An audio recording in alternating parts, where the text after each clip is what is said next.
Growing up, I have always participated in combat sports.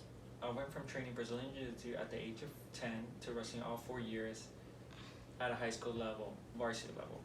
Throughout my experience in this gruesome sport, I learned many things that have personally shaped me to the person I am today. These types of sports have not only taught me about respect, but also showed me how powerful the mind is when you put your willpower into something. They have also taught me how to live a healthy lifestyle, which brings back memories of my weight classes back in high school. Waking up every day at 4 a.m. to go running before school, all to enjoy a delicious bowl of thick oatmeal when coming back from a 2-mile run. Combat sports have always been around, and according to the Olympics, wrestling was the first and oldest combat sports to be recorded in the Olympics, which took place in 648 BC. Practicing combat sports allowed people to get self-discipline as well as allow them to succeed at a personal health goal without getting hurt.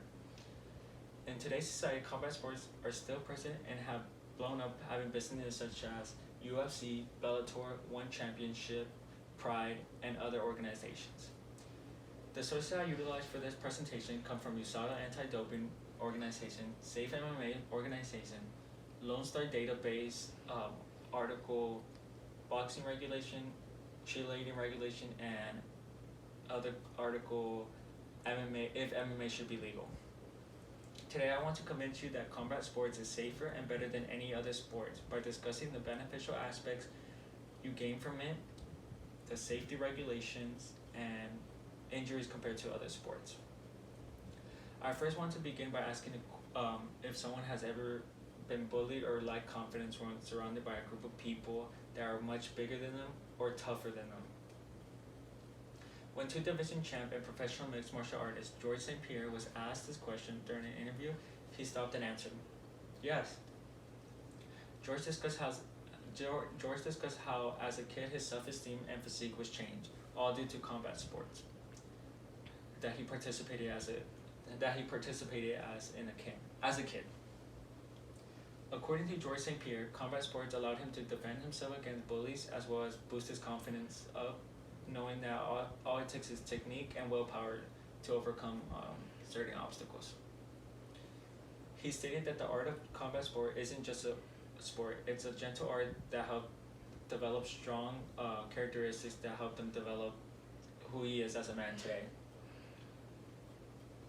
During his interview, he also stated how combat sport isn't for everybody, allowing the oldest to participate and even some of the younger students. This allowed him to grow up more respectful as well as more determined to learn from all types of age groups.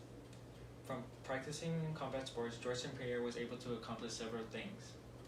One of these things was he became not one but 2-time division champions in 2 different weight classes, which is really hard to do.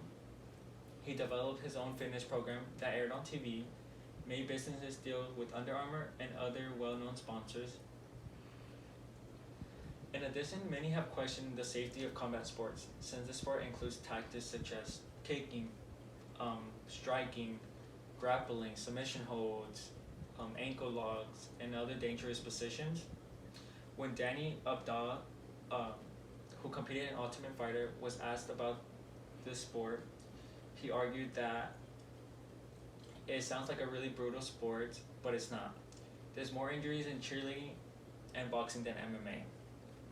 This information happens to be true when the U.S. Consumer Product Safety Commission, or CPSC, announced that cheerleading injuries in the 1980s was only 5,000, which happens to increase to 16,000 injuries, resulting in emergency visits this year. Compared to MMA fighters, which were only 4,000. Another thing is that combat sports have less brain injuries than boxing. In fact, approximately 15% of boxers develop chronic brain damage when fighting, and other studies claim that that percent increases to 80% once they retire. Emily Griff stated that up to 895 boxers have been killed to brain damage, which isn't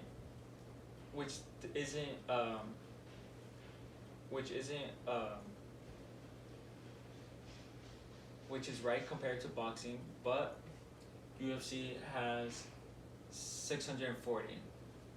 So although injuries do happen in MMA, such as cuts, broken bones, bruises, it has never ended in death, just like boxing has. Another factor is that combat sports is superior to any other sports because of the involvement of USADA and other nutritionist groups at a professional level. USADA has been around testing professional combat since October 1st, 2000. It is the biggest organization right next to the World Anti-Doping Code, which is responsible for doping rules across the whole globe. So one might ask, so what? Well, USADA is responsible for stopping cheating and testing athletes, which they have tested over 100,000 athletes in the UFC, Bellator, and other combat sports. They have made sure that athletes, such as in the UFC, are pure and have no illegal supplements in their bodies, such as beta blockers, steroids, testosterone, and other high-level beta blockers. USADA results are able to tell what illegal supplements you took, the day you took it, the time you took it, and how it was consumed. This restricts the amount of cheaters, making the sport safer. The UFC also does a great job in helping athletes recover from fights by professional standbys. They have treatment guides that are sent home after fights to ensure that their recovery is fast and as soon as possible. They monitor athletes, and which is shown today with COVID cases. Like last fight, that last UFC fight they had fighters tested before they got on the plane, after they got on the plane, when they arrived at the arena, before the fight, after the weigh-ins, and when they got home as well. Athletes can be tested up to 20 times within 3 months, based on their conditions and other factors that they had during the fight, as well as other concerns they had after the fights. Today I have given you many reasons why I feel combat sports is safer and better than any other sport. I had talked about how it is safer, the beneficial aspects you get, and much more. I challenge you not only to participate in the combat sports and experience it yourself, but bring a friend along too. You gain so much out of things, such as learning from others, and even learning from older folks as well. So, thank you.